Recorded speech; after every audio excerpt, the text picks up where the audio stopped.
কোরবানির পশু জবাই করার পর থেকেই বর্জ্য অপসারণে কিন্তু তৎপর রয়েছে সিটি কর্পোরেশন এবং এরই মধ্যে বেশিরভাগ এলাকায় কিন্তু বর্জ্য অপসারণ করা হয়ে গেছে। এবং আমরা আরেকটি জিনিস দেখতে পাচ্ছি যে উত্তর সিটি এবং দক্ষিণ সিটি দুই সিটিতেই কিন্তু আসলে বর্জ্য অপসারণে নানা ধরনের পদক্ষেপ নেওয়া হয়েছে এবং দুই সিটির মধ্যে কিন্তু প্রতি বছরই এক ধরনের প্রতিযোগিতার মতো একটা বিষয় কাজ করে যে কোন এলাকায় বা কোন অংশে আসলে কার আগে কে বর্জ্য অপসারণ নির্ধারিত সময়ের মধ্যে শেষ করতে পারে। নয়, এ নিয়ে আমাদের সঙ্গে দুজন সহকর্মী রয়েছেন, তাদের সঙ্গে আমরা যুক্ত হচ্ছি। প্রথমেই যেতে চাই কুমিল্লাতে মাসুদ আলম রয়েছেন এবং আরেকজন সহকর্মী রয়েছেন আমাদের সাথে, তিনি তেজগাঁতে রয়েছেন মাহফুজ আহমেদ। আমরা প্রথমেই মাহফুজের কাছে যেতে চাই। মাহফুজ, বর্জ্য অপসারণের সবশেষ কি তথ্য রয়েছে আপনার কাছে?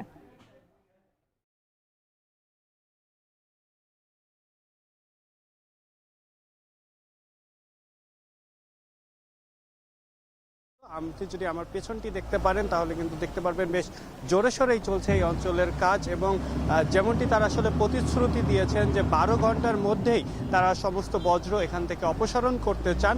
দক্ষিণ সিটি কর্পোরেশন যদিও 8 ঘন্টার কথা বলেছে, তবে যেহেতু উত্তর সিটি কর্পোরেশন এরিয়াটা একটু বড়, তাদের বজ্রের সংখ্যা বেশি, সেহেতু তারা একটু বেশি সময় নিয়েছেন এবং তারা জানিয়েছেন 2টা নাগাদ আজকের মধ্যে কিন্তু বজ্র অপসারিত হয়ে যাবে। আমি যে অঞ্চলটিতে দাঁড়িয়ে রয়েছি এখানে একটি ওয়ার্ডের বজ্র এসেছে এবং প্রায় 3টে গাড়িতে করে বজ্র আসার পরে সেটি কিন্তু আমার পেছনেই বিশাল একটি স্তূপ দাঁড়িয়েছিল, সেটি কিন্তু নিমিষেই সরে গেছে।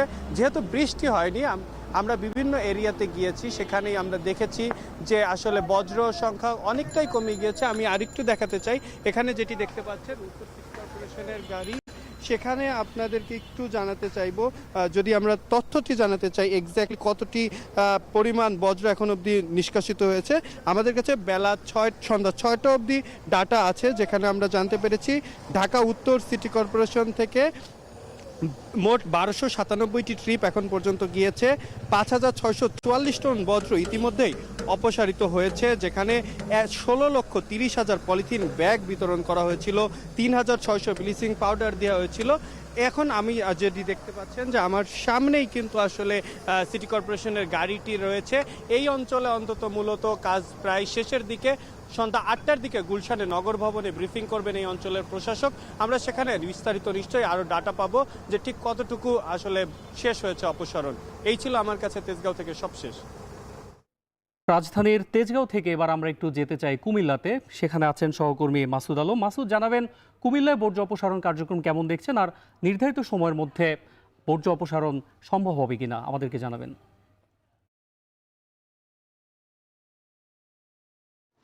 একেবারে পুরোদমে বর্জ্য অপসারণ চলছে। আমি রয়েছি কুমিল্লা নগরীর দারোগাবাড়ি এলাকার এই যে একটি ডাস্টবিনের পাশে। এখানে এই অঞ্চলের মানুষের যে পশু কোরবানির থেকে শুরু করে যে বর্জ্যগুলো উৎপাদন হয়েছিল সেগুলো এখানে ফেলা হয়েছিল, সেখান থেকে এখন অপসারণ চলছে।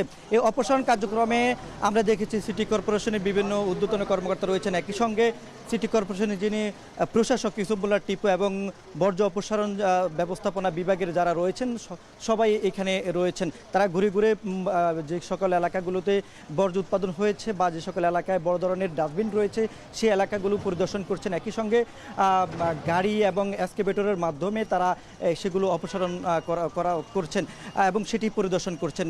দুপুর ঠিক 2:30টার পর থেকে মূলত এই যে অপসারণের কার্যক্রম সেটি শুরু হয়েছে। প্রতিটি পাড়া মহল্লায় আমরা দেখেছি ঘুরে ঘুরে তারা সেটি অপসারণ করছেন। তবে সিটি কর্পোরেশনের পক্ষ থেকে প্রশাসক বলেছিলেন যে 7 থেকে 8 ঘন্টার মধ্যে তিনি অপসারণ কার্যক্রম শেষ করবেন এবং সেটি রাত 11টার মধ্যে সেটি সম্ভব হবে বলে তিনি আমাদেরকে জানিয়েছেন। 27টি ওয়ার্ডে একযোগে চলছে এই অপসারণ কার্যক্রম। তো এ ছিল কুমিল্লা থেকে। কুমিল্লা থেকে বর্জ্য অপসারণের খবর জানাচ্ছিলেন সহকর্মী মাসুদ আলম।